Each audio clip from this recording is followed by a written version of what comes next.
सुमित बेटा, तुम नव्या को समझाने की कोशिश क्यों नहीं करते? अरे बार बार केजीएफ के हीरो की तरह भेस बदलकर घूमती रहती है कॉलोनी में। सब देख देख कर हंसते हैं। क्या करूं मम्मी, मैंने उसे कई बार कहा कि बहू हो, बहू की तरह रहा करो, लेकिन उसके सर पर तो केजीएफ का भूत सवार है, किसी की सुनती ही नहीं। ठीक है बेटा, तो ऑफिस जा, मैं एक बार और उससे बात करने की कोशिश करती हूँ। थोड़ी देर के बाद नव्या अपने कमरे से निकलकर बाहर आती है।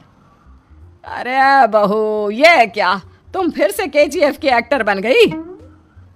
मम्मी जी, आपको पता है ना, मैं उसकी पर्सनालिटी से बहुत इम्प्रेस्ड हूँ और मेरी फेवरेट मूवी है ये। जानती हैं, मैंने तो सारे डायलॉग्स भी रट कर रख लिए हैं। अरे बेटा, लेकिन थोड़ा बहुत समाज की भी तो परवाह करनी पड़ती है ना। तुम इस तरह घूमती हो, सब लोग क्या सोचते होंगे, थोड़ा तो डरा करो। मम्मी जी, डर होना चाहिए और दिल में होना चाहिए। वो अपन के नहीं, सामने वाले के दिल में होना चाहिए। अरे तुम फिर से केजीएफ के डायलॉग मारने लगी। अरे पता नहीं कब समझोगी। डोंट वरी मम्मी जी, मैं अभी आपके लिए गर्मा गर्म कॉफी बना कर लाती हूँ। उसके बाद आपकी सारी टेंशन रफू चक्कर हो जाएगी। कुछ दिनों के बाद। नव्या, नव्या कहाँ हो तुम? मैं यहाँ हूँ। अरे क्यों इस तरह केजीएफ का हीरो बनकर घूम रही हो? कभी तो मेरी बीवी बनकर रह लिया करो। छोड़ो ना सुमित। अच्छा बताओ, मुझे आवाज किस लिए दे रहे थे? क्या बताऊँ यार, मेरे बॉस ने मुझे इतना काम दे दिया ना, पूरी तरह से परेशान हो गया हूँ। ऐसा लगता है ऑफिस नहीं युद्ध पर जाता हूँ। अरे बेटा, परेशान क्यों होता है? ला, मैं तेरा सर दबा देती हूँ, दुखी मत हो, काम तो सबको करना ही पड़ता है। लेकिन मम्मी, ऑफिस में आजकल बहुत काम रहता है, थक जाता हूँ मैं। जानता है बेटा, जब तू छोटा था ना, तो मैं ऑफिस और तुझे संभालने का सारा काम करती थी, तब मुझे भी ऐसा ही लगता था। लेकिन कुछ दिनों के बाद सब ठीक हो जाएगा बेटा।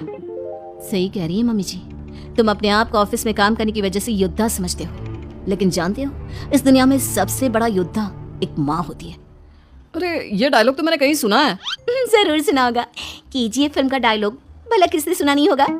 हे भगवान, कोई मेरी बीवी के सर से केजीएफ का भूत उतार दे। कुछ दिनों के बाद। नव्या, सुमित तो ऑफिस चला गया, एक काम करते हैं, हम दोनों मार्केट चलते हैं, मुझे कुछ शॉपिंग करनी थी। ठीक है मम्मी जी, मैं अभी तैयार होकर आती हूँ। थोड़ी देर बाद नव्या फिर से केजीएफ फिल्म के हीरो की तरह गेटअप रखकर आ जाती है। अरे तुम फिर से ये बन गई। चलिए ना मम्मी जी, आप जानती है ना, मुझे ऐसे रहना बहुत पसंद है। प्लीज प्लीज प्लीज मम्मी जी। अच्छा ठीक है, चलो। मार्केट में निर्मला जी को उनकी एक सहेली मिलती है। अरे निर्मला, ये तुम किसे साथ में लेकर घूम रही हो? लगता है फिल्म का हीरो निकलकर तुम्हारे साथ आ गया है। मेरी बहन, क्या बताऊं, ये फिल्म का हीरो नहीं है। अच्छा, ये तुम्हारा बेटा होगा, बहुत दिनों से देखा नहीं ना, इसलिए पहचान नहीं पाई मैं। अरे नहीं नहीं, मेरी पूरी बात तो सुनो, ये मेरी बहू है नव्या। है? लेकिन दिखने में तो ये बिल्कुल केजीएफ के एक्टर की तरह नजर आ रही है। हाँ, वो क्या है ना, इसे इसी तरह रहना पसंद है। क्या बात है बहू, शहर में इस तरह घूम रही हो, तुम्हें बिल्कुल भी अजीब नहीं लगता? लोग तुम्हारे बारे में क्या कहेंगे? आंटी जी, जो शहर में रहने आता है ना, वो उसके बारे में सीखता है, और जो राज करने आता है ना, वो शहर को अपने बारे में सिखाता है। और मैं इस शहर को अपने बारे में सिखा रही हूँ। अरे ऐसा ही कुछ